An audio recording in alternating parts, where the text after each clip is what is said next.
I explore new features from ScanSat, classes in session on Kerbin Station, and Jebediah attempts our first glide descent from orbit.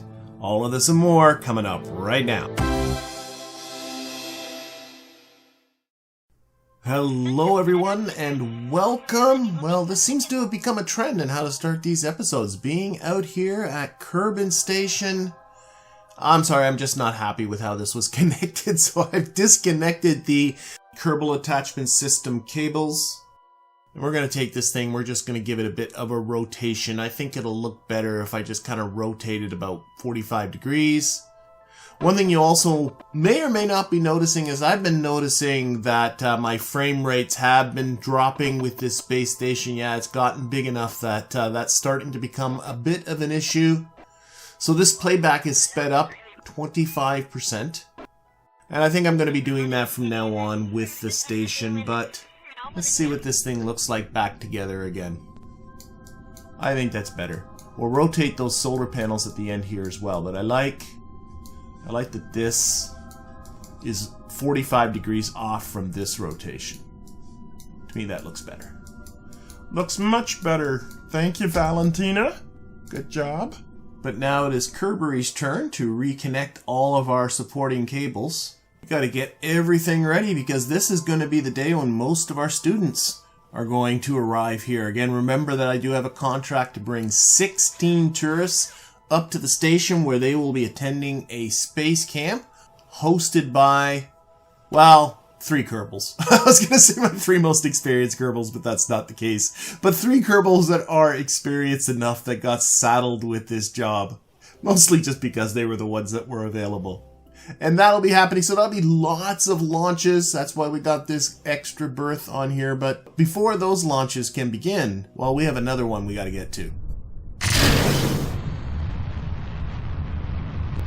Alright, we are off with the Maxwell 2. This is a mapping satellite, a high resolution altimetry scan. It's going to do it of Kerbin. I got ones in the work for the Moon and for Minmus as well. And this is actually a new piece that I've unlocked, but also a newly remodeled high-res altimetry scanner from ScanSat. So we'll get to take a look at their new scanner. It's pretty spiffy looking, if I do say so myself. So we are going into a polar orbit and we are launching towards the south. I always got in the habit of launching towards the north.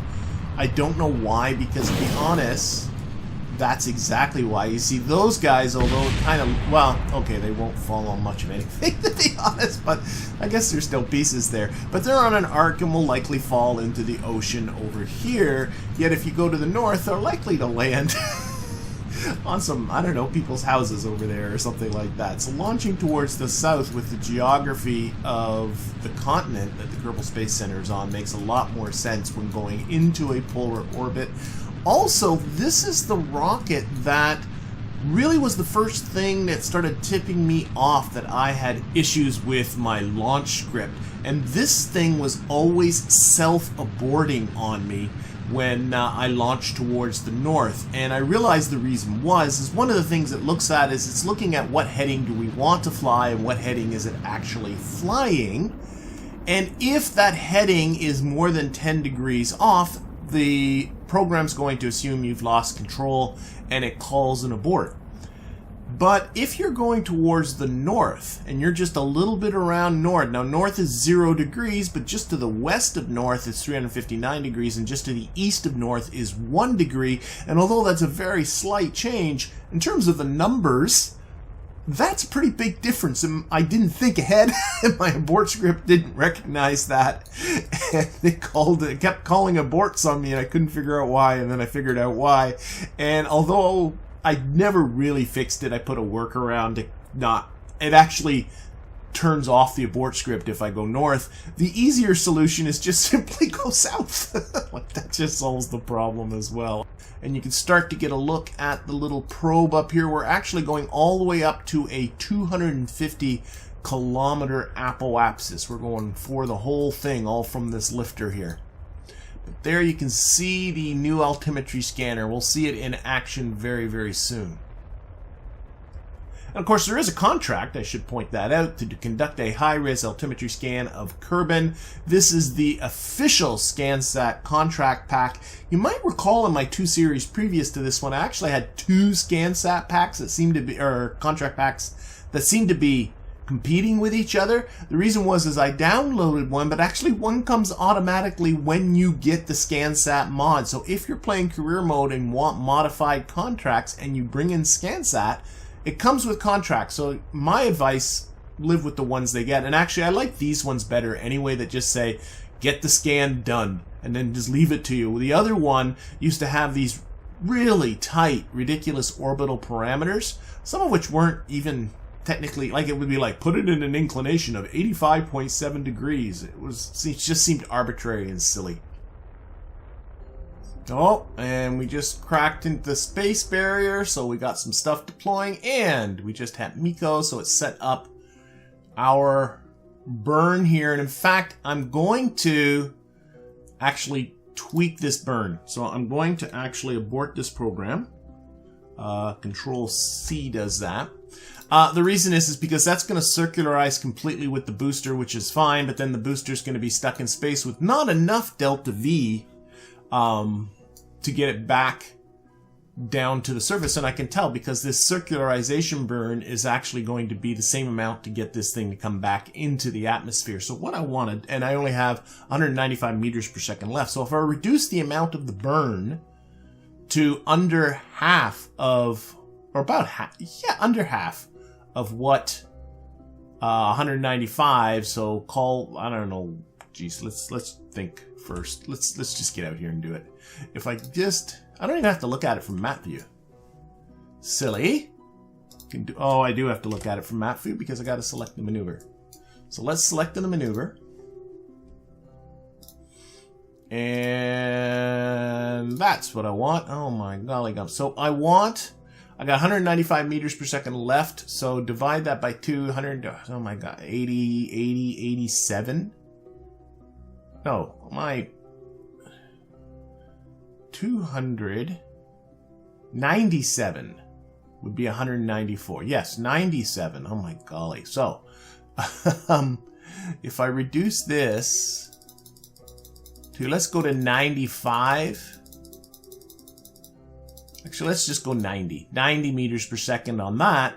And then what I can do is I can just nerf the thrust, because the thrust on this is brutal right now. Nerf the thrust a bit to increase the length of the time of this. There we go. And then I can just run my Xman script. There it goes. So now it's setting itself up for that. And now there'll still be more than half the fuel left. And what I can do is guarantee bring that booster back down into the atmosphere to deorbit it. There's still a little fuel, there's still quite a bit of fuel left in the actual probe itself. So that is going to be just fine. And then we'll finish off the circularization with the little probe. And I'm going for a 250 kilometer circular polar orbit because 250 kilometers is the ideal altitude for this scanner. Okay, burn complete. Come on. Program end. Program ended. We're going to stage. And then we're going to lock this onto the prograde vector. And we're simply going to just finish this off with the little ant engine on the bottom of this. Yeah, I could have done that better. Let's see. Well, because we were past apoapsis. Let's see if we can lower. Radial out, okay. Radially outwards looks like to be the way to bring my apoapsis down. That brings the apoapsis down while bringing the periapsis up. And I might just live with that. Oh, we got a Puff Mark 1 complete! Alright, that's also going to have to be done. Okay, we're going to close this burn. This is good enough of an orbit. Whoa! And I'm still locked on prograde here.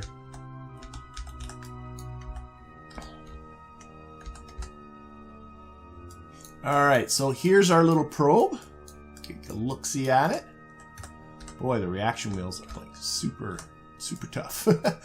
And, get rid of that so we can look at it. So here's our altimeter. It needs more electricity than these panels can provide, so that's why there's an additional set of solar panels here. It also has enough batteries for it to survive the night again, but I got that all connected to an action group, and actually the altimeter is not animated, but what I did is I put it on a hinge here so that it's kind of tucked inside here. I also, it's hard to tell, but I also shuffled it slightly to the right so that its center mass is still, the center mass is still lined up with the center of thrust is what I'm trying to say. But let's see how my animation does. So there we go. There go the solar panels. They're a little tight there. And there's the altimetry scanner. And that should have turned on the altimetry scanner as well. So if I take a look at the data that's coming in. Come on, there we go. We should be collecting data. Why are we not collecting data? Is this thing not on? It says it's running. Might just take a long... Oh, there we go. Now we're getting some... Oh, it's transmitting it as fast.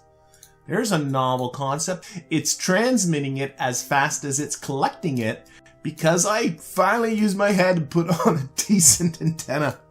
So I put on this antenna not because we need the range, but because I want this high bit rate so that the hard drive on this thing doesn't get full. So this should just chuck along nicely all by itself until it's done 75% of the planet. Perfect. And while I was deorbiting the booster, I got another alarm clock notification that Minmus Relay 4 was about to cross into Minmus's sphere of influence. So we best get ourselves out to that. Okay, so this is Minmus Relay 4 coming in on Minmus. And while I'm thinking about it, we also had that alarm for the puff. So we'll go to the puff here. We are reconditioning the launch pad, but I can switch to my other launch pad and roll out one of my puff. Ooh. Believe it or not, there is a difference between these two. I think the bottom one's probably the one that came in last, so we'll roll that one out. I never thought I'd get that much use out of having two launch pads. I thought, oh, that's going to be silly, but it didn't cost that much, but I'm using them, so there we go. Okay, just to point out, I do have a relay network already established here, so this is superfluous, but we ran into it with the moon. I'm not even going to bother making this equatorial, it doesn't matter. But if you're putting in just one relay, this is the orbit to use. Contract requirement is that the apoapsis be below 1100 kilometers. The higher, the better. And this is a specific type of orbit. It was actually came up in the comments that this is called a millennia orbit. And it is used for communication satellites, especially back in the early days when you're only going to launch one, and spy satellites. This isn't much of a burn. Because I originally was going to do all that same sort of finagling that I did around the moon until I realized that that was all useless. So we're just putting it in the required orbit for the contract. There we go. Contract is complete. And we can stage our tiny little probe here. There we go. Such a cute probe. There he is. Again with these adorable little engines. Hardly any fuel, but enough that if I wanted to move it around a little bit, I definitely could. And when we get out to apoapsis, we'll deorbit this guy. It certainly has enough fuel left over in order to do that. But in the meantime, a Puff Mark 1 was ready. Now you might recall that this rocket has hardly had a spotless launch record. This is the third launch of the Puff Mark 1. The first one was aborted because the upper stage engine failed. The second one had one of these boosters explode on the launch pad. Are we going to be okay with this one? Oh, so far so good. Nothing exploded, and that's all due to Kerbalism. Now, I could easily, this is an old booster, I could easily build a booster that does not use like all of these types of engines on it. And that would reduce the chances of an engine failure. That might not be entirely stupid, but boy, you gotta live a bit on the edge. I've not had a lot of engine failures in the past, So maybe it was just a fluke that this vessel got 2 in a row. Whoa, whoa, oh. That's good, that's good. That's where the first one failed, was at that stage separation, so we are still good, still good. I'm just checking my other puff. This puff I want to keep on reserve. I always like to keep at least one on reserve in case of emergency for some reason. Even though there is one attached to the station too. I always like to have enough vessels on the station that they can evacuate on their own. Okay, fairings, there we go. That still works very, very nice. But you can see we got 2 more puffs coming up. They're going to be loaded up with tourists as well. And that should get this contract rolling. And we're going to be out of the atmosphere. There we go. All that set. I should really reduce.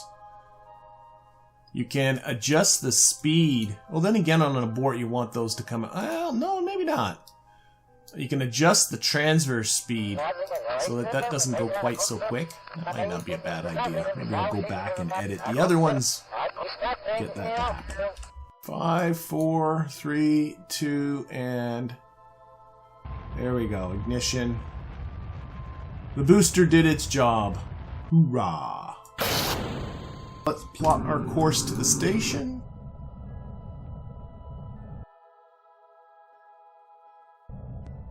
Our camera down here. There we are. Just gotta make sure not to crash into the other one that's docked there as well. That would be pretty bad.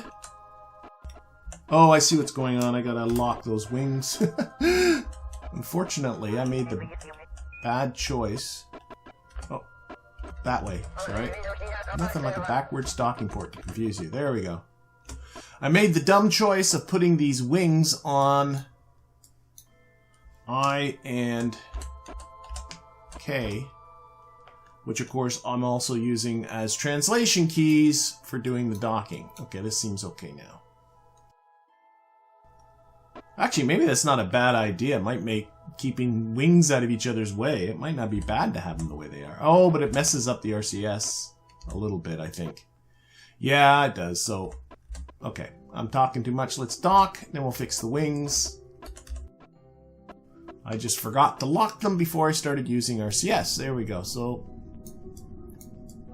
well, it looks like they're both messed up, so just leave them the way they are. Oh, these wings are scaring the hex out of me. Oh, we're getting some. Okay, whoa, whoa, whoa, whoa, whoa. Just toggle torque, toggle torque, toggle torque, toggle torque. Toggle torque. I've not had this issue before. Gotta find reaction wheels. Toggle torque here. Okay, let's fix all this.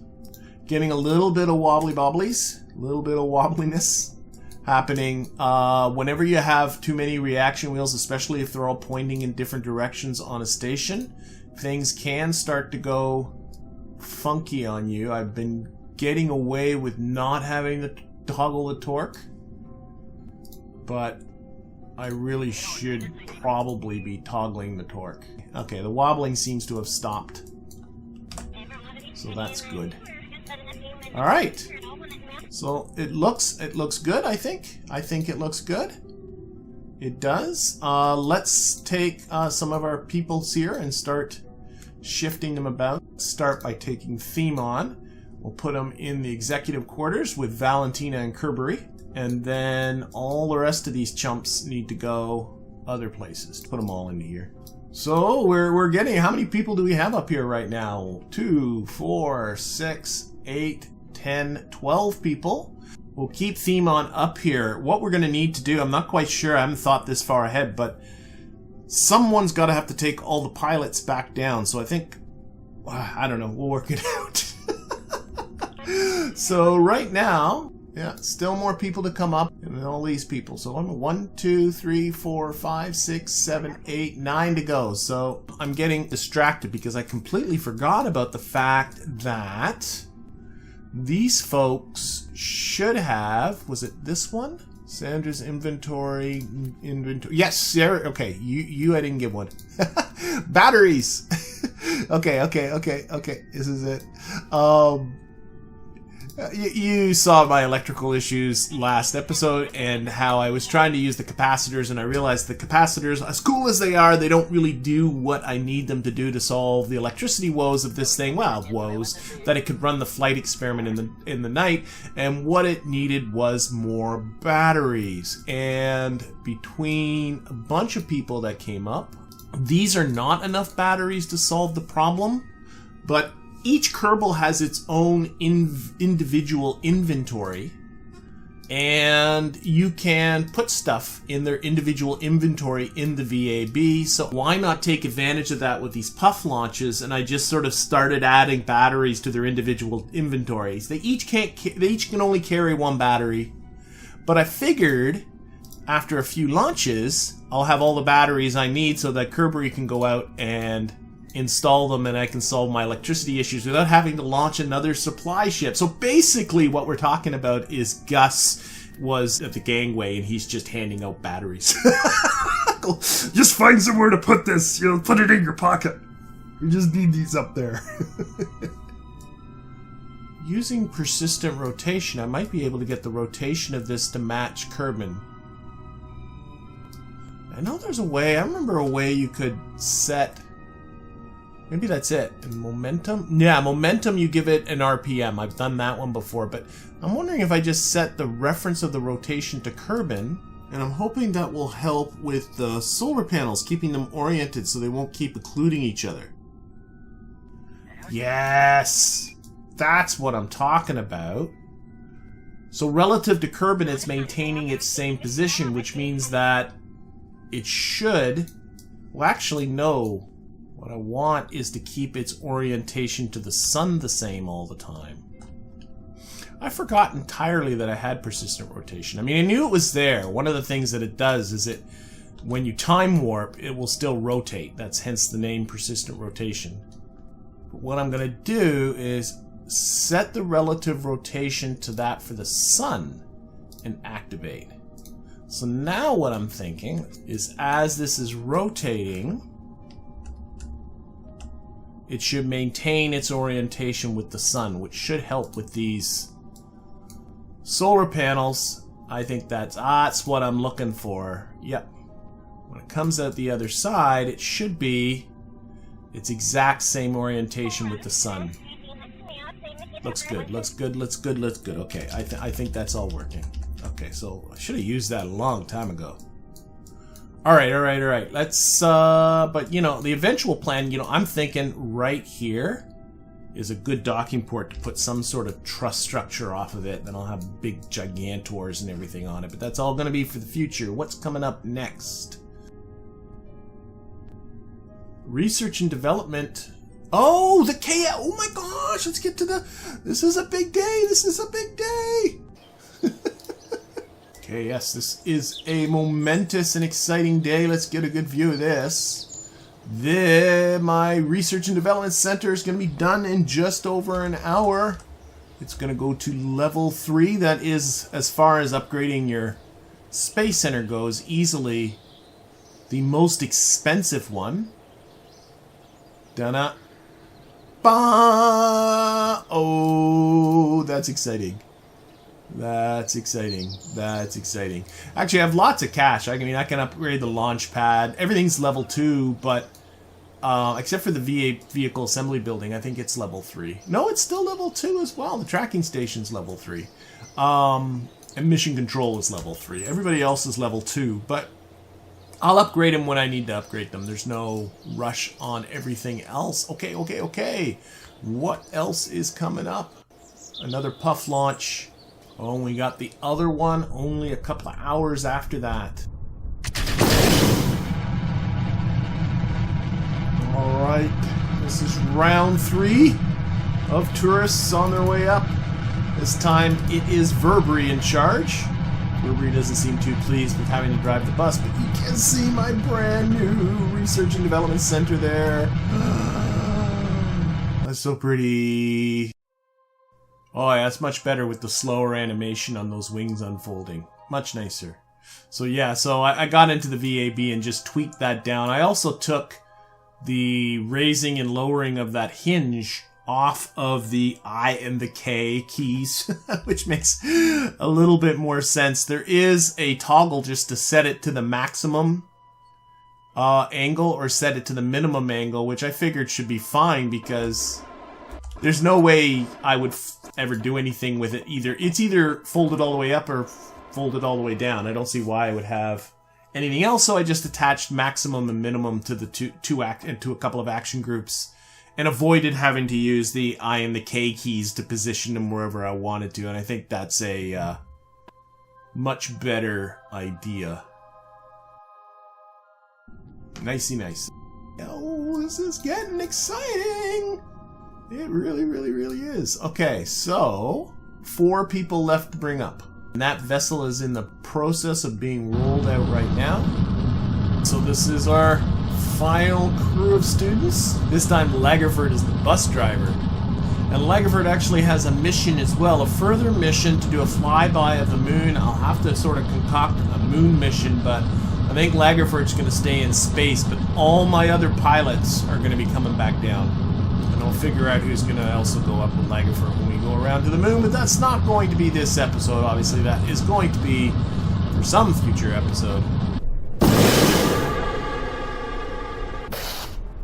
I gotta show you this. My favorite Kerbal name has come up here. See, there's some good Kerbal names amongst these folks here. Like this guy, New Gun. I mean, New Gun, that's awesome, right? I mean, he really should be a sidekick in a 50s Western comic book, I think. But Agony has gotta top them all. And Agony is doing so poorly that they won't even show us her picture. It's just the way it is. I think we're clearing it. Right? Aren't we? Jesus, that's close. We go a little this way. I want to scratch the paint here. Sneak her in here. There we go. Yes.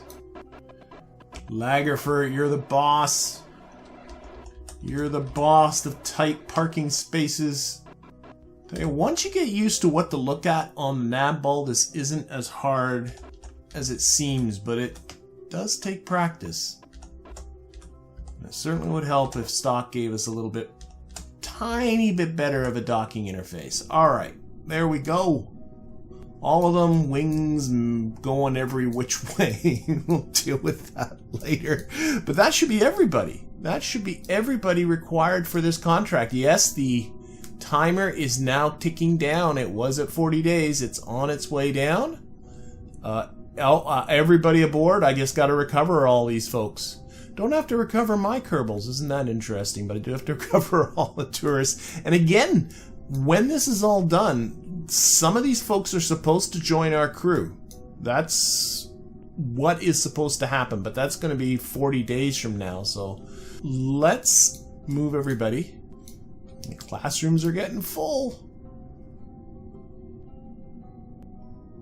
And Lagerford, I think, is going to have to keep Bob company. There we go. Bob's been in there by himself. Okay, so that is everybody. Let's just check. Oh my gosh, like how many we have? We have the 16, and then we have a ton of Valentina, Kerbery, Themon, Verbery, Bob, and Lagerford. 1, 2, 3, 4, 5, 6 plus 16. We have 22 Kerbals up here right now. I have never come close to putting that many Kerbals into a single vehicle before. But what we should be able to do is... yeah, a lot of the pilots are going to be going back down to the surface once Jeb gets up here with one more of these. Batteries.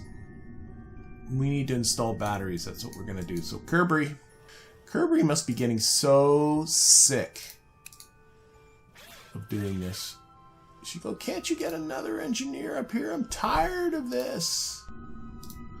Oh, according to this, we only have 31 days of water, but I think that's just because the water thingies haven't turned on. I think that'll fix itself. But what I did do was in the automation section, I turned the flight experiment off when we got into the dark.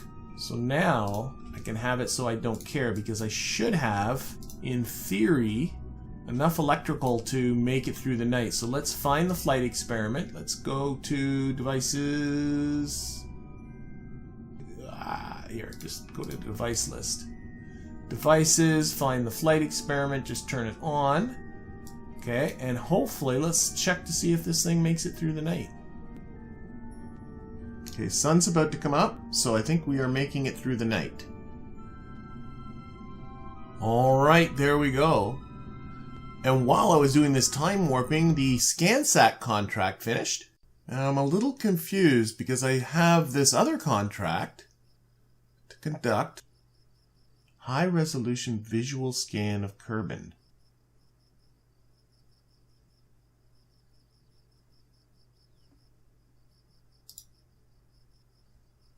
Map type. Visual. Oh, this is a new thing. Oh, this is probably a camera thing. Okay, okay. Altimetry. Okay, so that's the high res, but I got another one. Okay, ScanSat's added a visual, high-resolution visual scan.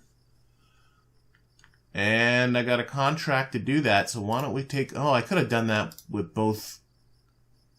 Let's put both on the same probe. That would have been smarter. So this is done. That contract is complete, but I still got another one. Why don't we jump in? Whoa, whoa. High-res imager. Okay.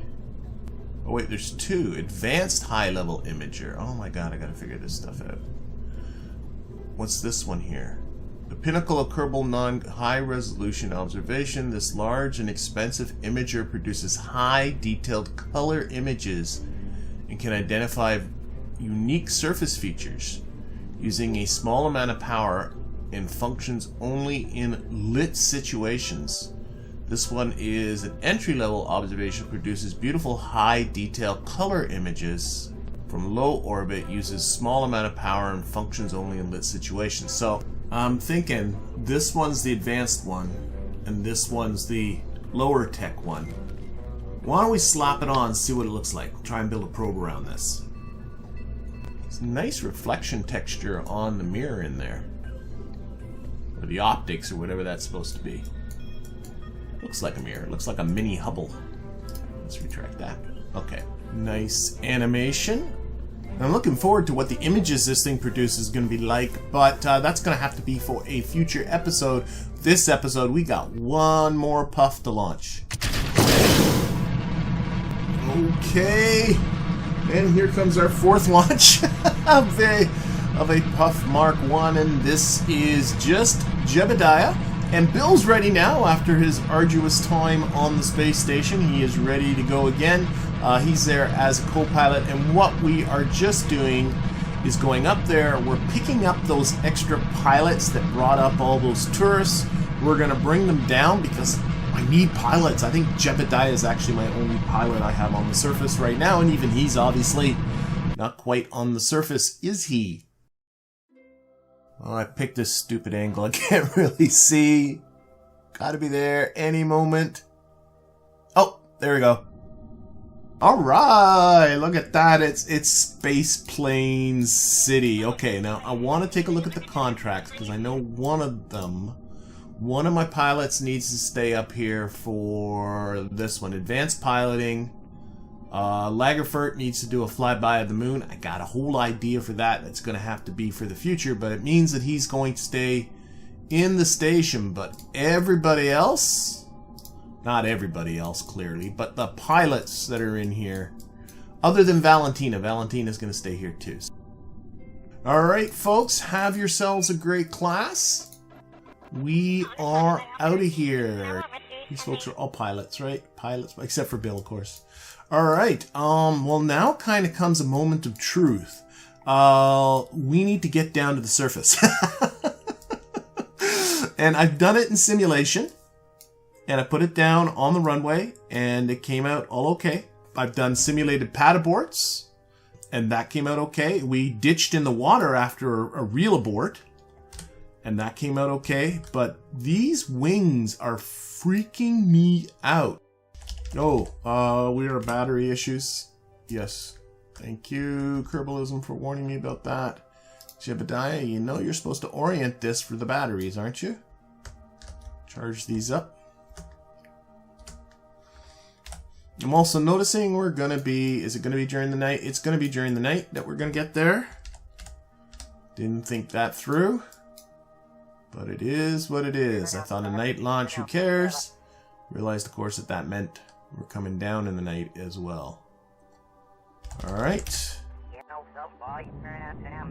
I'm going to put my periapsis at about 40 kilometers.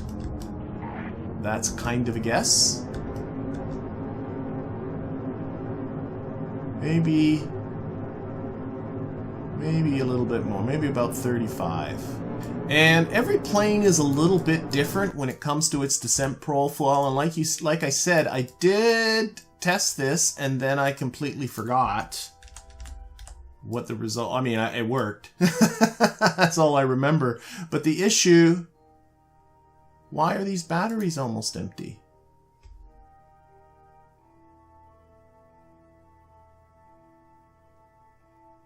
Wait. Why are we having electricity issues? Oh my gosh, it never ends. Okay, solar panel exposure. We can make that better. Okay, we're charging now. Oh, I guess, you know, I'm always forgetting about life support and things like that. Here, let's turn some of this stuff off because electricity is going to be a bigger issue than anything. Let's get into here. Pressure control we don't need. We can wear our suits. Scrubbers we don't need. We're going to be on the surface soon enough. Water recyclers we don't need. How do I have all that stuff? Like, oh, I should have taken all that out anyway. I'm always forgetting about that stuff. That should help. We should be charging up at a good rate now. We are. Okay. We're about to leave the sunshine anyway. I should redo that and take all that stuff out of there anyway. We don't spend enough time in here to really worry about it. Okay, we are entering in the atmosphere radially out. I'm going to orient this so that we are, there we go, eastward. Our belly is eastward. We're going to pitch forward. Start at about 45 degrees and kind of hope for the best. I kind of really do. Well, it says here I got about 40 minutes worth of electricity left. But we're going to be using those reaction wheels pretty heavily at some... well, we'll see. I don't want to turn the lights off. It's dark. Not that we need them, but, you know, video. Okay, let's time warp here until we start getting some real atmospheric action happening. We do have Jebediah at the helm. That should be a source of comfort to everyone. Okay, we're starting to get the atmospheric effects. Time warp off. Things are getting serious. Okay, we're already getting heating. I believe those are solar panels. Despite them being at the top and apparently out of the airstream, they seem to be getting hot. And the hinges can only take so much force. They tend to sort of give. It does help to put the dampening right down to 0, I find. But they kind of are what they are. They got those hinges on the cheap. There's no doubt about it. Okay, those look like RCS thruster blocks. That's okay for them to get a little hot.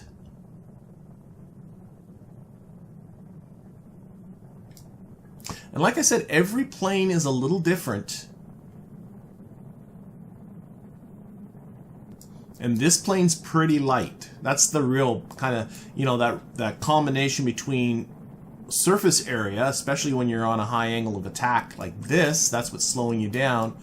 But if you have a lot of momentum, that's trying to push you through. So this thing, although it doesn't have a huge amount of surface area, I think to its mass, it has a pretty high surface area to mass, so I think it'll slow down pretty quickly. We lost signal because of plasma blackout. That is perfectly fine. That is to be expected. Still got 5 minutes of electricity left. Hopefully we'll be on the surface by then. I can see the lights of the Kerbal Space Center there. In fact, why don't I use Waypoint Manager? Considering we're doing this in the dark, that puts that waypoint is, I don't know, somewhere in the middle of the Kerbal Space Center. Oh, we are okay, we are majorly slowing down here, so I'm going to pitch down. Because we still have a ton. We have a lot of altitude. This thing should be an okay glider. You know, with that tutorial video, and I played so much with, if you missed it, I'm sorry, but I had this really cheapy, low-tech space plane with very little wing surface area because I wanted to fit it inside a small fairing. And this thing, I gotta remind myself, this thing's a better glider than that thing is.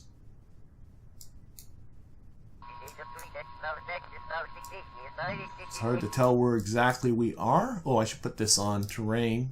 It's still 20 kilometers in the air. Let's just go. Let's just go for it. Go for it, Jebediah. Keep that speed up. I think we're coming over. Looks like we're over the mountains. I don't know if you can see that or not, but I think we're over the mountains. Okay, let's get a little bit of a glide happening here. Unfortunately, I am very low on electricity, and it's mostly reaction wheels doing that pitching up right now, but as the air gets thicker, these control surfaces will do more. So hopefully a lack of electricity won't be too detrimental at the end of this. I think I'll just, I want to conserve electricity. So what I think I'll do is just let this kind of go down. We'll just put her into the grasslands. There's no way I'm making the runway. Yeah, I know my batteries are almost empty. Oh, that's too bad. There's something very satisfying about putting this down on the runway. It's kind of the main reason why I really do like space planes, is because it feels so good when you put it on the runway. They'll clearly hear I'm not going to get that satisfaction. Clearly capsules are way, way easier. I mean, it doesn't take much to put parachutes on a capsule, drop it down into the water. Way faster too. This takes always so much longer. Yeah, this thing slows down quickly, even though I'm really coming down. Like, my pitch is what, minus 25? We're still slowing down because there's not much mass. Okay, we're a kilometer from the surface. Let's drop those landing gear. And as we get towards the surface, we're going to have to pitch up, slow down, and put it down onto the surface. Alright, Jebediah, let's do this. There. Oh yeah, we're good. We're good.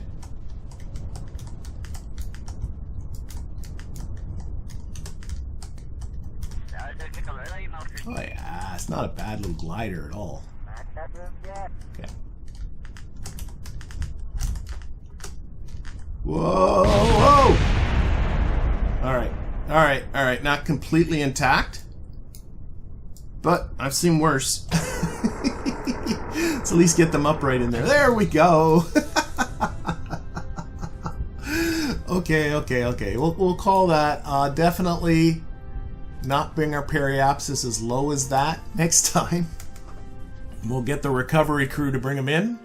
It'll take some time for that to come back in, but we should be able to reuse it. Obviously, it's going to need a new wing, and we're going to definitely fix up some of those electricity issues. I didn't even put any batteries on the silly thing. We'll also go in and edit the one that I have in reserve, do the same thing, but I think we'll zero. I think this thing's going to be a suitable little orbiter for me, but that's all going to have to be for the future. And for now, I thank you for watching, and hope to see you again next time.